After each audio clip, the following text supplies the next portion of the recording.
ঠিক আছে, চলুন সরাসরি আজকের এই বিশ্লেষণে ঝাঁপিয়ে পড়ি। আজ আমরা আইপিএল 2026-এর এমন এক বিস্ফোরক মুহূর্ত নিয়ে কথা বলবো যা আক্ষরিক অর্থে কেউ আগে থেকে আজ করতে পারেনি।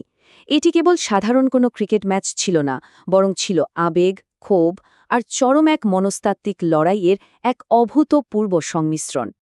দিনটি ছিল ২২ মে ২০২৬।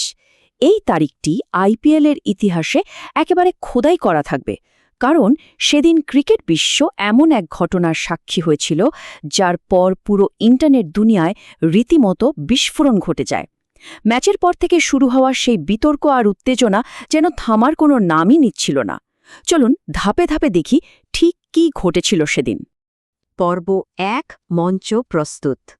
দৃশ্যপটটা একটু কল্পনা করা যাক। হায়দ্রাবাদের Rajiv Gandhi international stadium. Defending champion RCB মাঠে নামছে এসআরএইচের বিপক্ষে। এই ম্যাচের উপরে নির্ভর করছিল পয়েন্ট টেবিলের শীর্ষস্থান। স্টেডিয়ামে কানায় কানায় পূর্ণ ৫৫,০০০ দর্শক। সবাই যেন নিজেদের শ্বাস আটকে রেখেছে, কারণ এটি কেবল আর ব্যাট বলের লড়াইয়ের মধ্যে সীমাবদ্ধ ছিল না, এটি হয়ে উঠেছিল পৃথিবীর অন্যতম দুই লড়াকু এবং চরম প্রতিযোগিতামূলক মানুষের মধ্যকার একটি অঘোষিত যুদ্ধ। এই দুই মহাতারকার মধ্যকার বৈপরীত্যটা একদম স্পষ্ট। একদিকে আছেন বিরাট কোহলি, ভারতের সবচেয়ে আবেগী ক্রিকেটার, যিনি মাঠে নিজের সবটুকু আবেগ, রক্ত, ঘাম উজাড় করে দেন। আর অন্যদিকে ট্র্যাভিস হেড, অস্ট্রেলিয়ার সেই বিধ্বংসী ব্যাটার, যার স্নায়ু একেবারে বরফের মতো শীতল। হেড সেই ব্যক্তি যিনি এর আগে ২০২৩ বিশ্বকাপের ফাইনালে ভারতের স্বপ্নভঙ্গের প্রধান কারণ ছিলেন। সেই ক্ষত তখনও ভারতীয় ক্রিকেট ভক্তদের মনে একদম তাজা। পর্ব ২, স্ফুলিঙ্গ। রান তাড়া করতে গিয়ে আরসিবি যখন বেশ চাপের মুখে, ঠিক তখনই শুরু হয় আসল নাটক। ফিল্ডিং পজিশন কাভারে দাঁড়িয়ে ট্র্যাভিস হেড স্লেজিং শুরু করেন। আর কোহলি, তিনি তো আর চুপ করে শোনার পাত্র নন। পুরো স্টেডিয়ামের সামনে কোহলি সরাসরি আঙুল উঁচিয়ে হেডকে চ্যালেঞ্জ ছুড়ে দেন। তিনি চিৎকার করে বলেন, আয়, আমাকে বল কর, আয়। ভাবা যায় এই স্পর্ধার কথা। মাঠের মধ্যে দুই অ্যালফা মেলের এই সরাসরি লড়াই, দুজনের কারোর মধ্যেই বিন্দুমাত্র ছাড় দেবার মানসিকতা নেই। পর্ব ৩, চূড়ান্ত জবাব। আর ঠিক এই চরম উত্তেজনার মুহূর্তে ঘটে যায় সবচেয়ে বড় টুইস্ট। সাকিব হোসেন বল করতে এসে মাত্র ১১ বলে ১৫ রান করা কোহলিকে আউট করে দেন। আর এটি দারুণভাবে বুঝিয়ে দেয় ট্র্যাভিস হেডের শীতল মনস্তাত্ত্বিক খেলার ধরন। কোহলি আউট হওয়ার পর হেড চুপ থাকেননি, উল্টো হাততালি দিয়ে বলে ওঠেন, দোস্ত, আমি বল করতে আসার আগেই তো তুমি আউট হয়ে গেলে। একেবারে বরফ শীতল একটি মন্তব্য। এটি ছিল আক্ষরিক অর্থেই এটি চূড়ান্ত মাইক ড্রপ মোমেন্ট, আর এর পরপরই পুরো স্টেডিয়াম যেন উত্তেজনায় ফেটে পড়ে। পর্ব ৪, শীতল প্রত্যাখ্যান। ম্যাচ শেষে এসআরএইচ ৫৫ রানের বিশাল ব্যবধানে জয়লাভ করে। প্রথা অনুযায়ী দুই দলের খেলোয়াড়রা হাত মেলানোর জন্য সারিবদ্ধভাবে দাঁড়ান। ঠিক তখনই ঘটে সেই ঘটনা।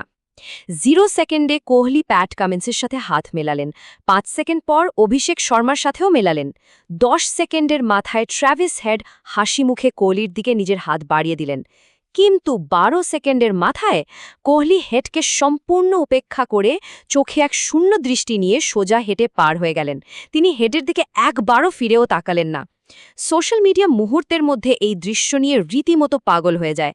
ভাইরাল পোস্ট আর ফ্যানদের তীব্র তর্কে ইন্টারনেট যেন ধসে পড়ার উপক্রম। পর্ব ৫, বৃহত্তর প্রেক্ষাপট। এই ঘটনাটিকে কেবল আইপিএলের একটা দ্বন্দ্ব হিসেবে দেখলে পুরো ছবিটা অসম্পূর্ণ থেকে যাবে। এটি মূলত ভারত বনাম অস্ট্রেলিয়ার সেই চিরন্তন প্রবল প্রতিদ্বন্দ্বিতারই এক জীবন্ত প্রতিছবি। ২০২৩ বিশ্বকাপ ফাইনালের সেই দুঃসহ স্মৃতি আবারও মাথাচাড়া দিয়ে উঠেছিল।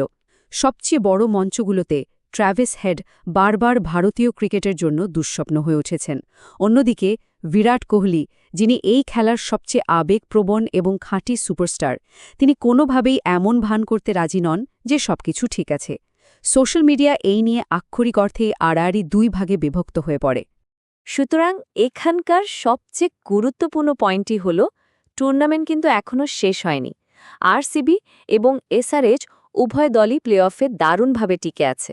আরসিবি খেলবে কোয়ালিফায়ার ওয়ানে আর এসআরএইচ খেলবে এলিমিনেটর রাউন্ডে। এই ঘটনার পর পুরো ক্রিকেট দুনিয়া এখন দুই ভাগে বিভক্ত। ভাইরাল সব প্রতিক্রিয়া আর ফ্যানদের তীব্র বিতর্কগুলো শুনলে অবাক হতে হয়।